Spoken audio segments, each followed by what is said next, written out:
What is going on, everybody? Welcome to Off the Top Rope, Off the Mic Sports Network. Everybody, have at it with me in the comments, about some of the critiques that I've had about AEW, leaving out the fact that really, I've been pretty critical of WWE in the last handful of weeks and months because I don't think that this has been a great year for professional wrestling.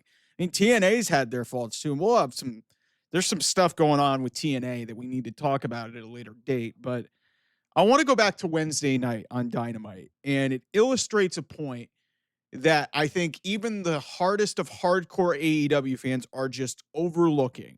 Like, it's just everybody's like, hey, we're so focused on how amazing this Forbidden Door card is, leaving out the ramifications of how reckless from a physical standpoint and a booking standpoint. Like, so just from a strategic and creative side, they're reckless.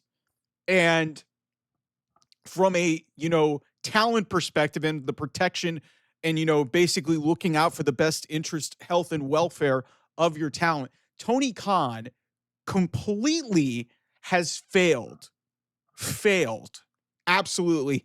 And there was never more of a bigger, glaring example than Wednesday night's episode when you announced two of your biggest matches on the show. And basically this entire Forbidden Door card is just a bunch of malpractice. Like, I've gone on and on and on for the last handful of weeks about, Athena is using her privilege, casino gauntlet, effectively Money in the Bank, um, as the means to have a world title match for the women's world championship at Forbidden Door. She won that privilege a month ago, and we're blowing through that. On Wednesday night, what we kind of expected to happen, or we expected that MJF was going to have a title match. We didn't think he was going to use his privilege, but his casino gauntlet privilege, but he gets goaded into it by Hangman Adam Page. And listen, I love that Hangman's looking like a strong champion here, but you made one of your strongest characters and one of your biggest heels and one of your top draws look really fucking stupid. And they've made MJF look really fucking dumb. Like, I understand that he is an egotistical prick, but him getting put in his place the way that is, you can only do that so many times. He's had it happen many times with the Hurt Syndicate build, and then they blew that thing away. And now MJF basically gives up his privilege, and he's going to have to cash in the contract, even though a week prior, Hangman told him, hey, you've got to win a match against Mark Briscoe, and he did, no matter if his foot was on the rope or not. So your two world championship matches on the show, reckless. You're blowing through long-term booking just to give yourselves world championship matches on a show in London that you're going to have a lot of people in the building for. And then, as I talked about last night, and this is just really illustrating the point that I've been saying for constant times, Tony Khan doesn't care, or he is just going to do what he thinks is right, and sometimes it just comes across as desperate. And that's what happened on Wednesday. So you had three big time matches that came into play. Let's start with Cope and Christian. I don't know how you could have botched this. This was a layup. Cope and Christian, the reunion, was maybe the biggest moment that you could give your fans outside of Hangman pulling the title out of that briefcase in Globe Life Field. Cope and Christian, one of the greatest tag teams of all time. The whole reason Adam Copeland went there, building to this moment for 2 years, and they stayed away from each other. Cope got injured. Christian had the good run with the TNT championship.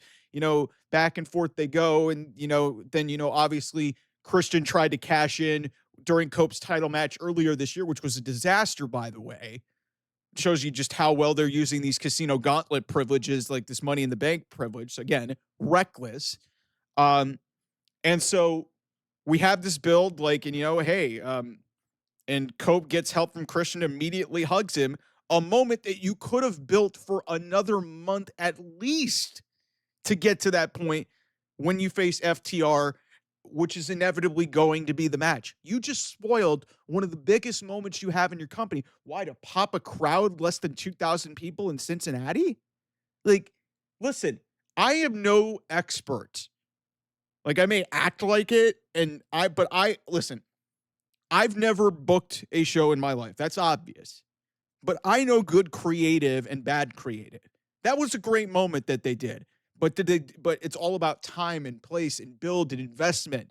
And Tony Khan has had this really bad habit of jumping to dream matches really quickly, like, basically blowing his load. Let's just call it what it is. That's basically what he's been doing here.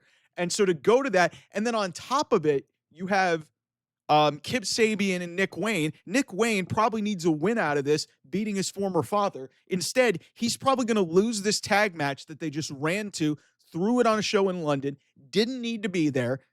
Some people will argue with me saying, hey, they need a win as a tag team. Guys, they're literally one of the greatest tag teams of all time. They could get back together for whatever reason. If it's for the tag team championships, who cares? It's a big moment that they squandered and they wasted in front of 1,500 people in Cincinnati in a music hall that was literally like a quarter filled. Like, really? It's amazing to me how you could botch that to this degree. And then we get to maybe the most glaring example of flagrant just disregard for your talent, even though the talent is telling them they're okay. At some point, you have to put the guardrails up. And this is my problem. So Will Ospreay 3 weeks ago basically came in front of the world and said that he had 2 herniated discs in his neck. Made it seem like his career may be over, or he may, but then he left at the end saying, I'm going to try my best to be back for Forbidden Door. We were like, oh, really? 4 weeks from now, you're going to really be ready for Forbidden Door? And lo and behold, when we thought we were going to get Jon Moxley and Darby Allin at Forbidden Door, instead it turns into this multi-man steel cage match, unsanctioned steel cage, lights out, where, Will Ospreay, who literally, we don't know if his neck is like a stack of dimes here. Kevin Owens is out. Like, Kevin Owens may never wrestle again, but he took the precautions necessary, and I think he had surgery recently. So I'm led to believe that I don't know why Will Ospreay would go out there in front of the world 3 weeks ago and literally give that deep of information about his neck. I don't know why he would do that. And so for him to come back into a steel cage match with 9 other people in it is baffling to me. That is one of the most flagrant disregards for talent that maybe I've ever seen. If Will Ospreay gets significantly hurt, that is on Tony Khan. And to me, listen, at some point, you have got to get in front of your talent and basically say, listen, we're not going to do this. It ain't worth it. Your whole career and your livelihood and you not being in a wheelchair is more important than this shit. And he's let 60-year-old Sting jump off of ladders and go through glass tables. He's had Darby Allin go through glass boards. And it's like, dude, I get it. You want to create crazy extreme moments. You're the alternative. But at a certain point, you are recklessly putting your talent in danger of maybe paralyzing themselves or having a significant injury.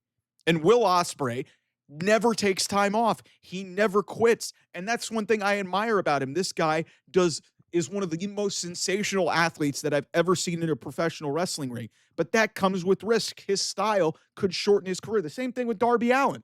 Darby Allin may be paralyzed by the time he's 35 years old because of the crazy shit like that he's done. This guy climbed Mount Everest earlier this year. So who's to say what's going to happen in that steel cage? And I know that all of the sickos and all the people that love this shit saying, Mike, it's going to be a great pay-per-view. It's going to be a great pay-per-view. Sure. But at what cost? You literally brought Will Ospreay back with literally no story to it. This was all about Darby and Mox. I understand that Will Ospreay got effectively written off of television, but you didn't need to rush him back and put him in the ring with 9 other guys. The other part of this, Hiroshi Tanahashi, who has literally nothing to do with this, he gets thrown into this because it's Forbidden Door. The guy's literally retired. He's the president of New Japan Pro Wrestling. We don't need him in this match. Kenny Omega almost died a year ago. He's been off television for the last 4 weeks since All In. And yeah, he just gets thrown in there, on a graphic. Again, reckless, not just from a physical perspective and, in a talent-based perspective, but it is reckless on so many levels from a creative standpoint, because all you're doing is just forcing shit out there when you don't need to sell tickets. You don't. You need to tell compelling stories because at some point, these pay-per-view houses aren't going to be as big as they are. If you don't start convincing us, hey, these stories, they're going to have this conclusion. We're going to build to this. And that's everybody criticizes the bloodline because it went on too long. But you want to know why a lot of that stuff worked? They built to big moments. Kevin Owens and Sami Zayn built to a big moment. They built to Jimmy and Jay, getting out of the bloodline. They built to a lot of people were mad when Cody didn't win at WrestleMania 39. I was there. They built to it and it worked. Sometimes it's I'm going to make this, maybe this won't make sense to some people here. Field of Dreams. If you build it, they will come. It's not throw everything there, build it as quickly as you can, and just hope people are there. The sickos that love this shit, cool. But when you put your talent in harm's way, and then from a creative standpoint, you're just forcing a bunch of matches just for the sake of forcing matches, like this 10-man steel cage match, I don't know what they're trying to accomplish here. Like, it's not going to get you to your end goal anyway. And we don't even know what the steel cage is going to be. It's a normal regulation-sized ring. How are you going to fit 10 guys in that cage at once? It's insanity. It's really insanity, and you book it on 10, 11 days' notice. It's wild to me how this company operates sometimes when they just don't have the foresight to, look at their talent and basically say, hey, maybe, Will, you should take some time off. We don't need you. We're fine.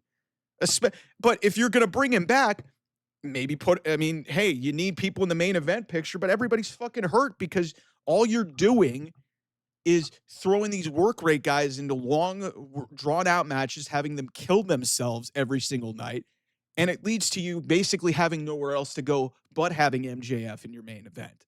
It's unbelievable to me how just reckless this company is. It really is baffling. So, yeah. This is where AEW is, man. And that being said, don't get it twisted here, everybody. WWE is not having a good year either. They've been kind of reckless, too. Let's call it what it is. I mean, the Kevin Owens stuff, we don't know how hurt he was going into that match with Sami Zayn at Elimination Chamber. Looking back at it now, he probably shouldn't have done that. But you know what? Hey, he was like, I probably am going to go out swinging. Let me have one match with my buddy and then, go get surgery. We don't know what happened. But in hindsight, that's not a good look either. You've got to stand in the way of your talent in that perspective. So, and then hey, the John Cena heel turn, moment and nothing after it. And then they just turned him back. Pro wrestling sucks in 2025. It is not good. But AEW has just committed so many flagrantly bad things throughout the last handful of years. And people tell me, hey, it's never been better. I was like, bullshit. This company back in 2021 was as good as it was. Some people were daring to say that it was going to potentially beat Monday Night Raw. I didn't think it was ridiculous. I thought that was ridiculous, but this was a good product a few years back. Cody and Punk left, and they're just doing whatever the fuck they want, and it's just malpractice. It really is on so many different levels. Anyway, thanks so much for watching. I'll see you guys soon. Bye-bye.